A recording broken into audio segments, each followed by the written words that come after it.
You are listening to the Obstructed View Red Sox podcast, presented by Beyond the Monster.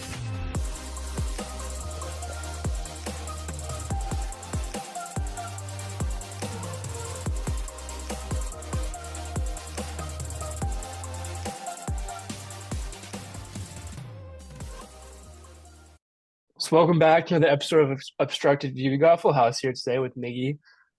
Chris is here as well. We got a guest that we're part of this one. This has kind of been in the works for a couple months now. But before we introduce him, Chris, Miggy, how are we feeling today? Another day in paradise, man. Trying to make it.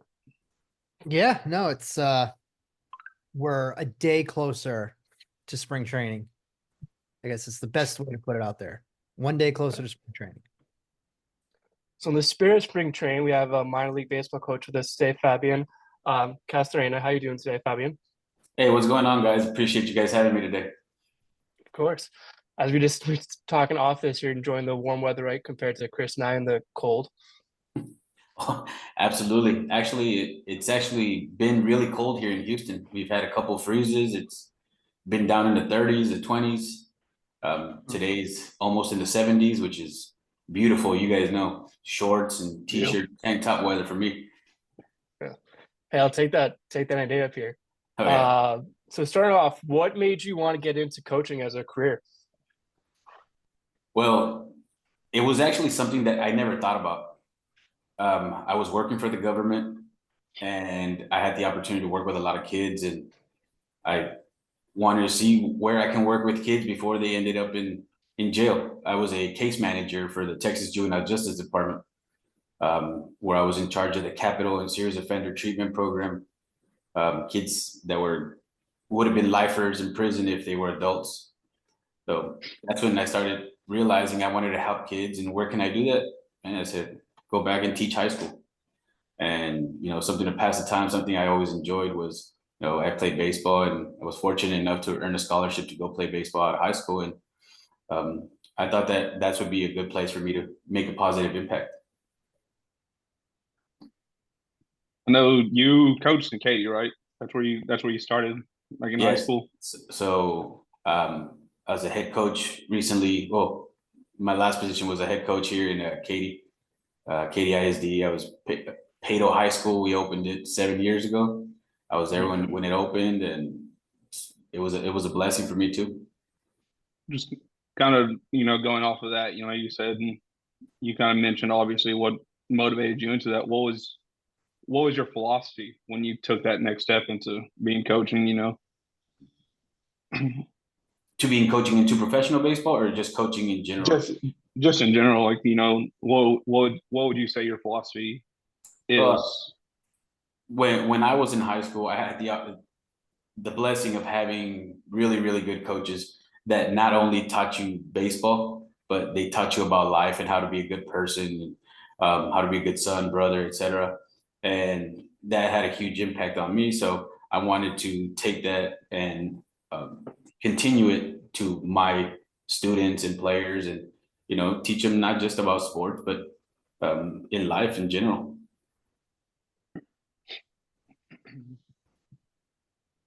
I was also kind of wondering too, what's do you think with infielders and outfielders, what's the most important tools when you're kind of coaching those guys up, and the differences position-wise? The difference between infielders and outfielders, well, talk about the similarities first. The most important thing is the preparation, where their focus is every single pitch, which is a tough part of keeping guys focused between pitches. And that is the most important thing for both positions, right? The differences is, one, you have a little bit more time if you're in the outfield, but you got to be able to read the ball still. And in the infield, you just got to be quick feet, smooth, and ready for anything. They're two totally different positions, but they have their similarities. You talked about a little while ago with how you got into coaching and kind of giving back to kids who that kind of need that. I have a friend of mine who is a similar situation. He works in a high school setting, and he does the coaching aspect of the same thing. As you transition from that, and then you went into like the Red Sox system and you worked with players. How much more was it though? Because you got super talented baseball players that are coming up to the system. How much of your time was on really the coaching, or really more of like the mental aspect of it, and the more of an individuality of each player versus coaching as a, like globally through like of a team? That's a great question. And coaching professional baseball, number one, or working in professional baseball, those are, as outsiders, when I wasn't not coaching professional baseball, you don't really hear or know what really goes on, right? So I really didn't know what to expect. I thought, but going in, I thought it was going to be, a lot of baseball drills, skills, and it was, but at the level that I was in Fort Myers with the rookies, it was a lot, of the mentoring, and especially when you have guys coming in from Latin America, you know, having, from bank accounts to driver's license, the little things that we take for granted here in the United States, that just comes natural. Those little things, make the world of difference for those guys here. So I believe mentoring was one of the awesome things that I actually got to do with those guys too. Yeah, it's almost too like, you think about, ultimately like you're building their trust. You know what I mean? Like they're entrusting you with essentially their lives. They're coming over, whether it's college kid that just got drafted and is coming up through the FCL, or you're getting someone that's coming from another country. They're entrusting you with, their best interests.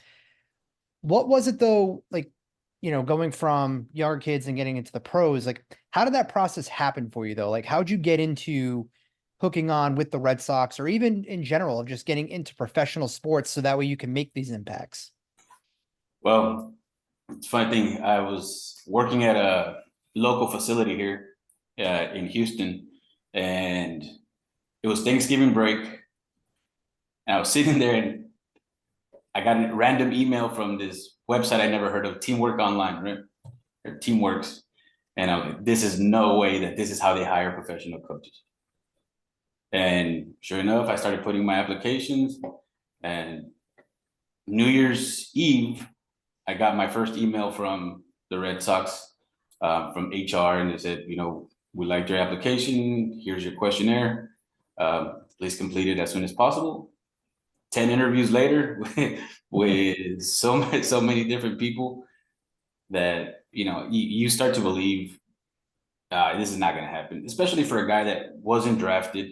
I didn't play big time SEC baseball.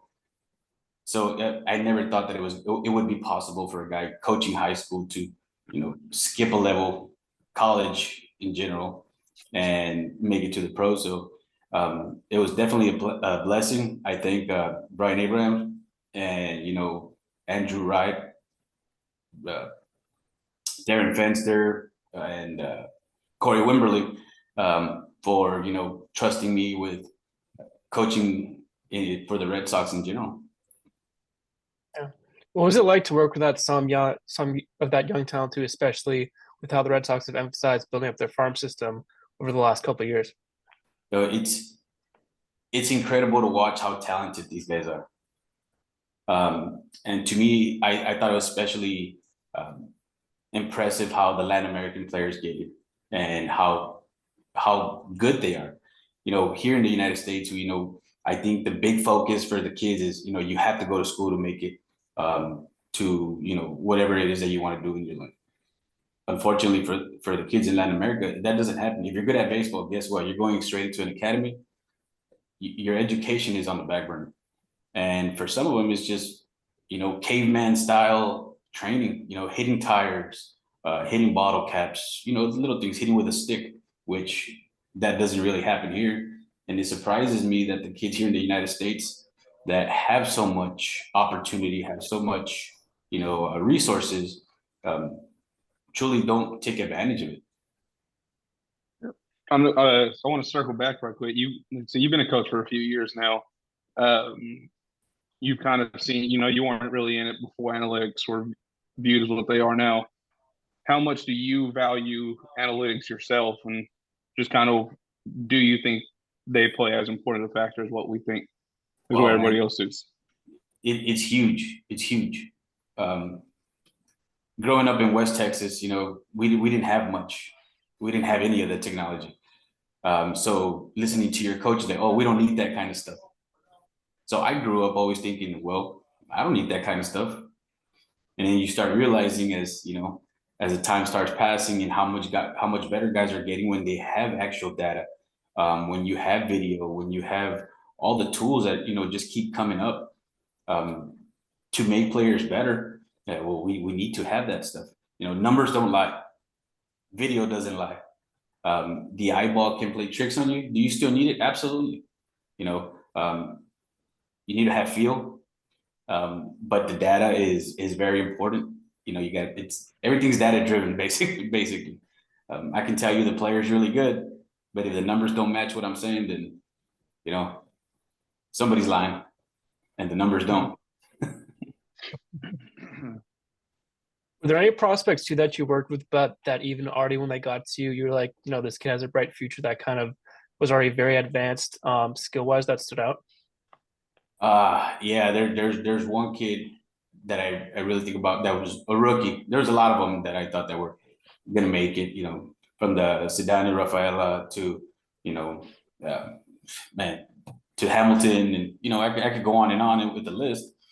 But one of the rookies that really had an impact on me, and I saw, this guy's gonna be a big league, would be Marvin Alcantara. The way he practices, the way he takes training, to me, he's one of the guys that transfers his training into his game. He works hard every single day. I don't think I've ever had an issue with him taking a rep off or anything of that nature. And that's exactly how he played, 100% every single time. Undervaluated guy. I believe he had a chip on his shoulder to prove that he belonged there. And one of these days we'll see him, hopefully, under the bright lights of Fenway Park. Did you get to work with Rafaela like individually at all? Yeah. So during spring training, all the infielder coaches work together, and it's from all beside the big league club, from AAA down to all the rookies, and we split the jobs that we have, and we all get to work with everybody, which is awesome. Yeah. What was it like to see kind of his rise through the system, and especially see him make his major league debut at the end of last year, and just watch that progression, especially knowing him on a more personal basis? Yeah, by far one of the best athletes I've ever seen. Whether it's in the infield, whether it's in the outfield, I personally compare him to a Mookie Betts type player, bright future, smart kid, respectful. We all look for those types of qualities in people, and yeah, I mean, I'm excited to see where he ends up in his career. I mean, he's got a bright future and a high ceiling for that guy. What's one thing that, kind of like as a casual fan, that just they just turn on a baseball game and they see a player strike out, and, everybody tends to heckle them, players in a slump or anything like that, that a casual fan may see and be like, whoa, this guy's really going through it, that you as a coach may view differently, or even as a pitcher, when he gives up a home run, okay, well, his mechanics look good on that, but, we kind of just see it like, all right, well, that wasn't very ideal. Oh, we got to take into account that they're playing against other professionals. The talent, as you get up in level, it keeps getting better. So you're gonna fail. You're gonna give up home runs. You're gonna give up hits. You're gonna strike out, and these guys know that now. I think as they get older and they mature, they become to understand that, and especially now with all the resources they have, like your mental skills, it helps them understand that it's going to happen. The casual fan won't see, why did you strike out? You're a professional. He's throwing a fastball down the middle. Well, yeah, it's still really difficult to do, right? But even as a coach in a dugout, you got to pick your time to to talk to the guys. You know, they're professionals. They might know already what they did wrong, or why they missed the pitch. So they don't really need you to go and be on their back like I would be to a high school kid when I'm like, hey, you know, why did you miss that pitch? What did you see? Or you know, little things like that. How closely do you follow the off season? You know, just in how it's, because I have a follow up on that. On whichever way you answer. Uh, it's like I compare I compare it to, as a coach, I compare it to working in the military. You know, you work for your commander in chief. As a coach, you know, you coach what you get. You really don't have an option. So you know, it does hurt to lose some guys. It does hurt to not get the guys that you want. But at the end of the day, you got to train those guys based on the philosophy of the organization and what they believe the ceiling for those guys would be. You think that the off season for baseball this year has been painful to watch from afar, seeing guys remain unsigned? You know, we're 2 weeks out from spring training. Does baseball need to figure out a way to fix that?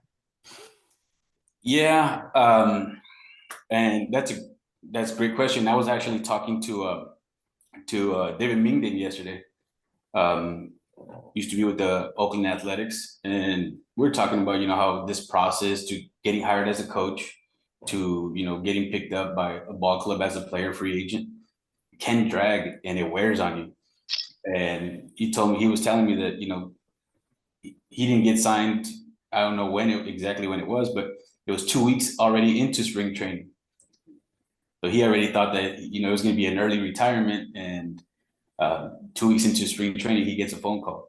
So yeah, I think there definitely has to be some kind of process where, you know, it has to get done by this day, you know, but I'm not the one that makes the rules.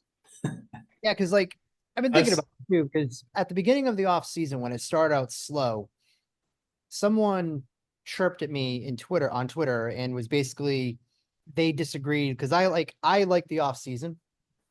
You know, I like following and hearing different rumors, because I think when you hear different rumors and you hear the interest side of it, it gets your mind going of like maybe how that player could help the team that you know, your team that you're going to root for, whatever it might be. But then as like the off season's moved on, I could care less about the interest at this point. There's more complaining and whining about what teams aren't doing.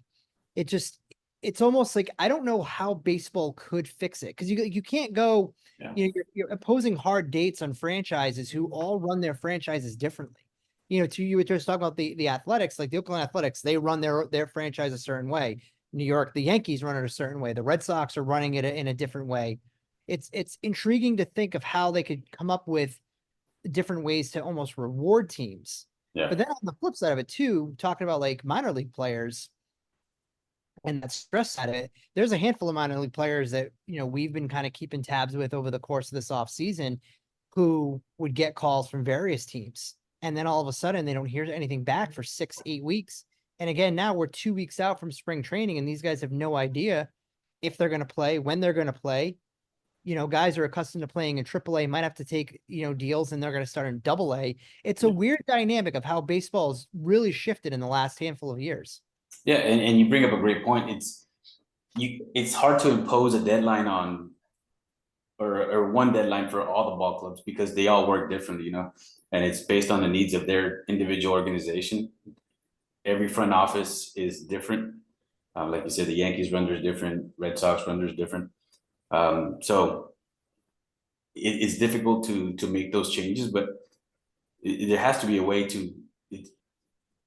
We can't let this be a method to hurt the mental aspect, or the mental. It wears down the players and coaches mentally when, you know, they have to wait till the deadline, or before spring training is a deadline for most of us. If it doesn't happen by then it probably won't happen. You know, and I tell you personally, last year before, it was February 17, I believe, February 15, when I got the offer to go work for the Red Sox. And they said, well, you have 2 weeks to get here. Yeah. To me, that was great. But, I wasn't expecting as a high school coach to get the position.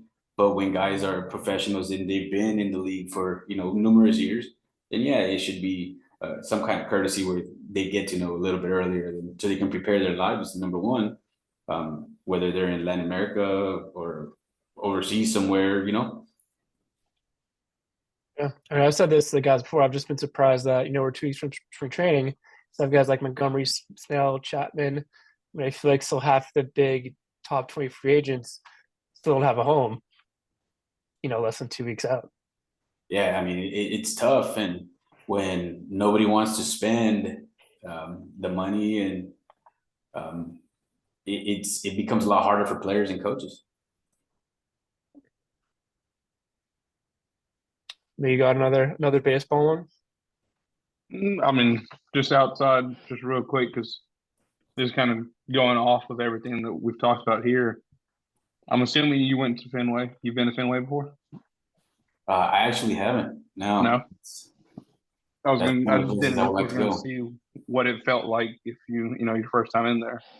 No, it's one of those places, you hear about it as a kid and, you want to visit. Unfortunately, haven't made my way to that one yet. Maybe someday. So I have a question. I have a follow-up depending on your answer. Who's your favorite team? Are you a Rangers or an Astros guy? Oh, man. Um, this this career choice changes your outlook on favorite teams. I tell you that. You ask me now, my favorite team is the one that pays my bills. If you would have asked me, if you would have asked me 5 years ago or a couple years back, I grew up a Braves fan. It was we didn't have cable or anything like that growing up, and TBS would broadcast either Cubs games or Braves games, and just happened to pick the Braves, and been to Atlanta a couple of times. It was kind of one of those moments when you actually play against those guys and you see the uniforms. Man, that is awesome. It quickly changed. Like, man, they just scored a run. I hate those guys. So it does change your loyalty. Don't let anybody tell you it doesn't. When I was wondering, being okay, go ahead.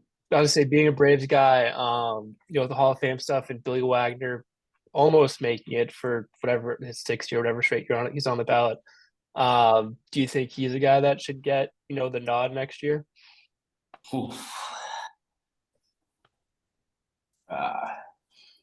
I think he should. Obviously, there's tons of sport writers that might feel different, but I think there's a lot of guys that have been snubbed in the past that might be, I'm not going to say better, but might have better numbers that have been snubbed. So nothing surprises me when it comes to those kinds of votes. Hopefully he does. It'll be nice. Do you agree with that process, like voting people in, or do you feel like it's just something that we're kind of immune to at this point? I mean, yeah. I mean, there should be a vote to get in. I think they should be public, though. Yeah. I think everybody should know which way people are voting, and to have a reason why. Not just because he didn't give me a hug or give me a handshake when I met him 5 years ago. Something like that. Yeah. It should be valid stuff based on the numbers, based on their career, what they did for their community, for their families, for the organization in general. So when you're not doing baseball, talk a little about what are some things you like to kind of do to unwind, like talk about like who you are off the field when you're not coaching.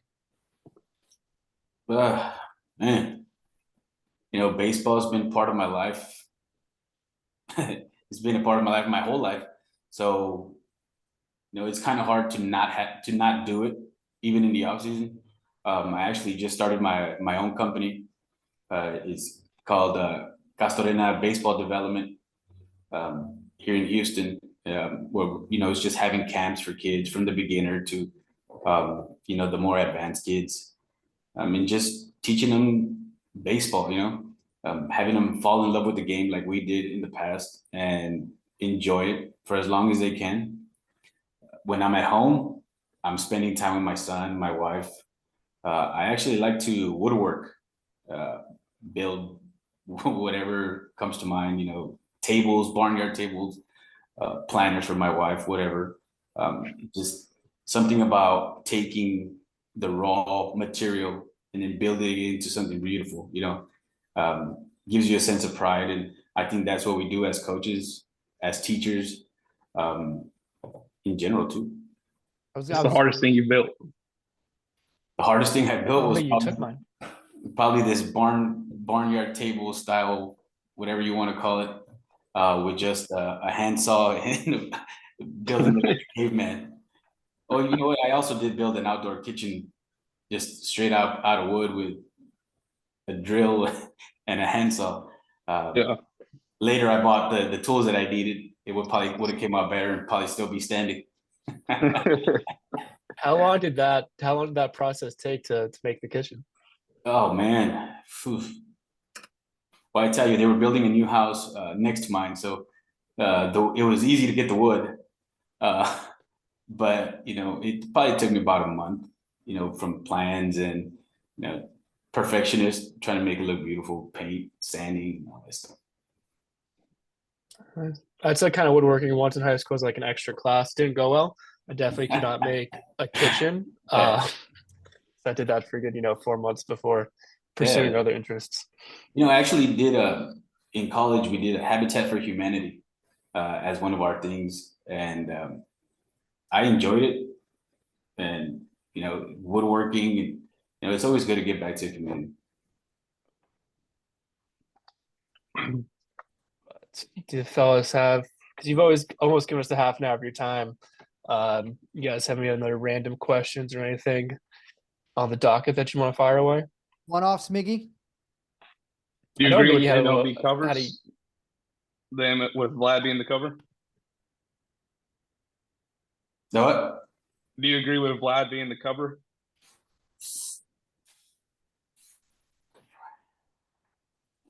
I can't say yes or no, I guess. Well, that says it all. You don't know who's gonna ring your phone later. So, I mean, is he deserving? Of course. Are there other guys that should be? Yeah. I mean, I would probably pick a guy that had a huge impact on a team.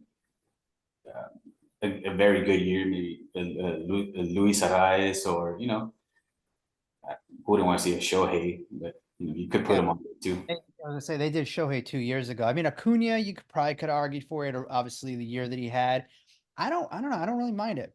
I guess, you know what? Give the Blue Jays fans something, since they got dragged this offseason with the Shohei Ohtani noise. At least give them Yeah. something. I mean, hell, they just got Yeah, they Justin. they have Turner now. Yeah, and they do have multiple guys even on that team that could be deserving. And what I like about that team, they're young guys. They're kids of former ball players, so they've been around the game at a definitely high level for their whole life. So I think they'll be pretty good for a long time. I think with them, it's, obviously pitching takes you so far. They have a great offense. It just they just can't seem to kind of put it together. It's almost like they've been the last couple of years. Like, you look at the Padres, right? The Padres have thrown a ton of money at it. They have a lot of really elite talent: Machado, Xander, Tatis. They've some good arms. Toronto's got that lineup, but when it comes down to pitching, Alek Manoah had a terrible year last year. That's a guy that you're relying on. Had a really, had a down year. I don't know. I mean, the Blue Jays, it's a good team, but they've shown the last couple of years, when push comes to shove, they just can't get over that hump for the next finish line. To me, it's still going to be, you got Baltimore's really solid team in the American League East. They're strong, a really good young core. Again, do they got the pitching? You know what I mean? Do they have enough pitching to sustain that?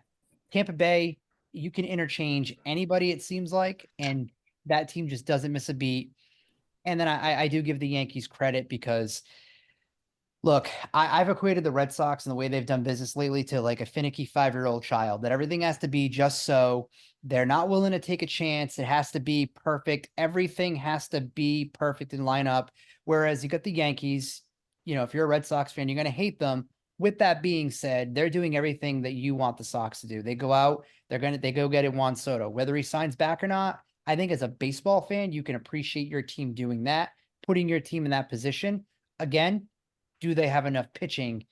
I think it's going to be interesting. I know we segued a little bit from the cover of a video game, but just got me thinking in general as we were talking about the Blue Jays. No, you're right. And, it's always been said, good pitching beats good hitting, right? And if you are one of those playoff contenders, you need your battle-tested guys on the mound. Guys that that are going to give you a chance to win, that have been there before and have done it. And unfortunately, when you don't have those guys, it makes things whole lot difficult to win the last game of the season in October. When you were with the covering coaching with the Sox, get to obviously experience some arms when you're down there. We've talked to Brian Abraham. We just talked to Alex Spear earlier today. Is there a pitcher or a handful of guys from a pitching standpoint that people should, they may not be looked at as that next ace, but is there an arm that was in that lower levels that you got to experience that people aren't talking about that we should maybe kind of focus on and we can give some attention to? Man, well, I could tell you that number one, I really don't see the pitchers much unless it's game time. So I really don't see their preparation, how they really are. But I get to see the product being put on the field. And like I said, number one, those coaches are doing a great job down there developing those guys. So man, there's just so many of those guys that I would like to see in the show someday. And I'm excited to see Kelly go back this year and hopefully make an impact on the big league club. If I could pick one pitcher, probably be Monegro. Yes. Jamie's guy. I'll be Monegro. He quite a character. Great kid overall, though. Works hard. As he matures and gets older and more experience, I think he'll be one of those guys that'll definitely give you everything he's got on the mound to win. Me and Chris can test this, but whenever he pitched, I always had at least a text or some tweet involving him last year. So it's good to see that he has I have room on the hype train. Oh yeah, he's got a ceiling on him. He'll be good. He'll be good. I have one non-baseball one. If you could pick, any food, no restrictions, what's your kind of favorite meal or go-to meal? My favorite go-to meal. If it's fast food, I gotta go Whataburger when I'm here in Texas. It's a must. But if it's something that I would like home cooked, probably, man, I love Chinese food. I'm a sucker for Chinese food. I could eat that every day. Me too. You're not. There's a place right near me. It's a 3-minute drive, maybe less than that. And I don't get it as much now because I can't, but I could eat Chinese every day, like egg rolls. And what I like too is that I'm in a very like Portuguese populated area. So now these Chinese restaurants are incorporating like the Portuguese like style of food and putting in like a little fusion. Yes, like the Portuguese chorizo. Yeah. That sausage and mixing that in. There's a lot of different ways they're kind of doing it. Haven't tried it yet. I haven't ventured that far out into it, but you give me like a nice. I also gauge it off of fried rice. That's how I gauge how good the Chinese food is by their pork fried rice. Give me a good fried rice, chicken and broccoli, and some teriyaki chicken, and we're golden. There you go. Some more Chinese food. You can mix in a lot of stuff. You can mix and match with Chinese food all the time. So yeah, and it tastes good reheated or cold. So it's good stuff. But you got any other final questions? No, that's all I think about. We appreciate you for giving us your time today. I appreciate you guys having me. It's been a long time coming, and I want to send a quick shout out to Houston Area Baseball Coaches Association. These guys are working so hard throughout the whole year to develop the kids, send them to college, make them great men and family members. So just want a quick shout out to them.